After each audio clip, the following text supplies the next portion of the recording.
Diabetes. జీలకర్ర నీరు మధుమేహ ప్రమాదాన్ని తగ్గించడమే కాకుండా రక్తపోటును కూడా నియంత్రిస్తుంది. ఈ నీటిలో పొటాషియం అధికంగా ఉంటుంది. ఇది రక్తపోటును సహజంగా నియంత్రణలో ఉంచడంలో సహాయపడుతుంది. మానసిక ఆరోగ్యానికి చాలా మంచిది.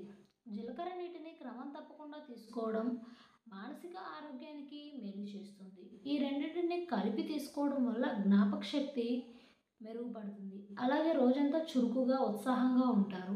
ఈ కలయిక మానసిక ఆరోగ్య సమస్యలను పరిష్కరిస్తుంది. జీలకర్ర కాకుండా బరువు తగ్గడానికి, ఆరోగ్య సమస్యలకు మాత్రమే కాకుండా అందాన్ని పెంచడానికి కూడా సహాయపడుతుంది. ఈ జీలకర్ర కషాయం ఆరోగ్యకరమైన చర్మాన్ని ప్రోత్సహిస్తుంది.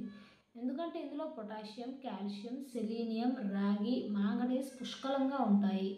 ఇది చర్మాన్ని అందంగా మారుస్తుంది. జీర్ణక్రియను మెరుగుపరుస్తుంది.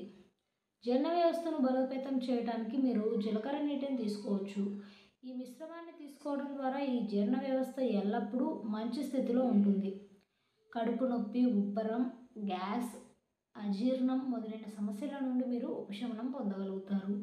అందమైన జుట్టు. అందం కోసం జీలకర్ర కషాయం అధిక బరువు ఉన్న మహిళలపై నిర్వహించిన ఒక అధ్యయనం ఫలితాల ప్రకారం ప్రతిరోజు వారి ఆహారంలో 1 టేబుల్ స్పూన్ జీలకర్రను చేర్చుకోవటం వల్ల శరీరం సాధారణం కంటే 3 రెట్లు ఎక్కువ కొవ్వును తగ్గిస్తుంది. ఇది చర్మ సౌందర్యాన్ని పెంచడమే కాకుండా జుట్టు అందాన్ని కూడా మెరుగుపరుస్తుంది. జీలకర్ర నీటిలో యాంటీ బ్యాక్టీరియల్, యాంటీ ఇన్ఫ్లమేటరీ లక్షణాలు ఉంటాయి. ఇది తల, చర్మం ఆరోగ్యాన్ని మెరుగుపరుస్తుంది. ఇది జుట్టు రాలడాన్ని కూడా నివారిస్తుంది. జుట్టును సిల్కీగా మారుస్తుంది. దేవుడి ఉంగరాలను ధరిస్తున్నారా?